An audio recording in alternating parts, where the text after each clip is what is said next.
continuando aqui, né? A enfermagem segue regramento próprio, tá? Consubstanciado na Lei do Exercício Profissional. Vocês devem ter visto isso, né? Legislação e ética, né? E seu decreto regulamentador. Além do Código de Ética dos Profissionais de Enfermagem. Nesse sentido, a enfermagem atua na promoção, prevenção, recuperação, reabilitação da saúde humana com autonomia e em consonância com os preceitos legais e éticos. Sendo assim, ao analisarmos vosso questionamento, esclarecemos que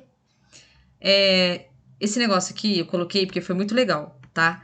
Quando você tem um questionamento a respeito da técnica, né, o enfermeiro tem um questionamento, o técnico, o auxiliar, e você faz esse questionamento, o Corém responde, tá? O Corém e o COFEM, eles respondem. E aí, nesse caso aqui, tá? Vocês já vão entender qual foi o questionamento. Artigo 1. O auxiliar de enfermagem executa as atividades auxiliares de nível médio atribuídos à equipe de enfermagem, cabendo-lhe participar dos procedimentos pós-mortem. Olha que legal. Opa, desculpa. Cabe ressaltar que após a emissão da declaração de óbito pelo médico responsável, além da retirada de drenos, sondas, outros curativos necessários, higienização, tamponamento, identificação e posicionamento correto antes da rigidez cadavérica, vestir o corpo faz parte do procedimento, independentemente desse se encontrar no necrotério ou não.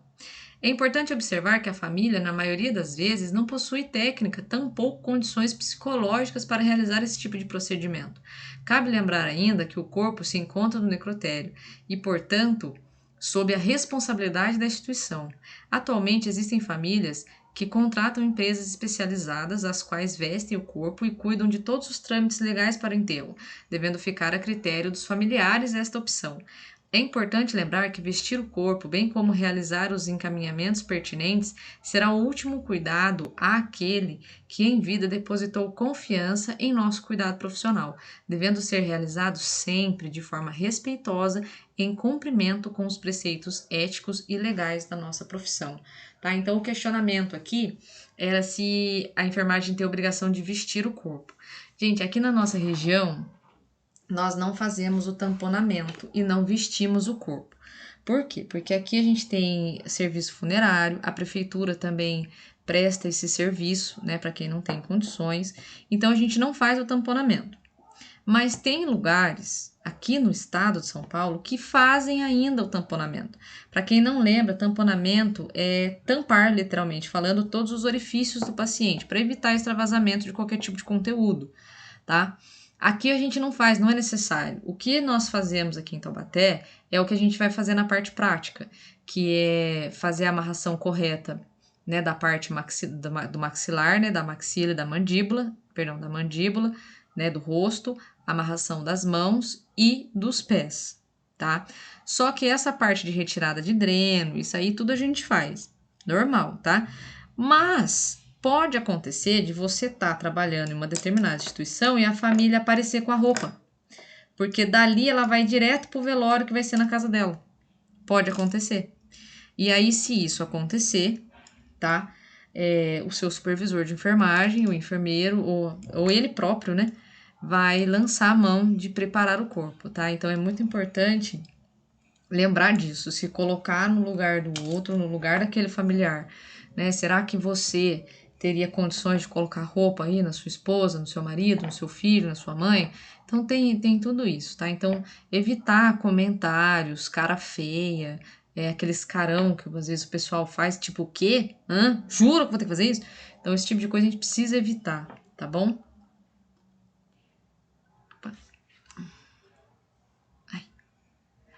Aí o Conselho Regional de Enfermagem, né, o parecer do Corém.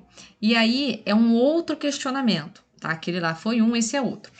É competência do enfermeiro na comunicação do óbito do paciente, né? Então a gente já viu, né, várias situações em que o médico vai dar a notícia e aí o familiar muitas vezes, né, se questiona da forma e tudo mais. E aí questionaram, né, a competência do enfermeiro, se ele pode ou não dar a notícia do óbito. Aí tá aqui, ó, do fato. A enfermeira questiona se compete ao médico ou ao enfermeiro a comunicação de óbito do paciente e qual legislação assegura esta ação. A conclusão: diante da legislação citada, que eu pulei, né, gente?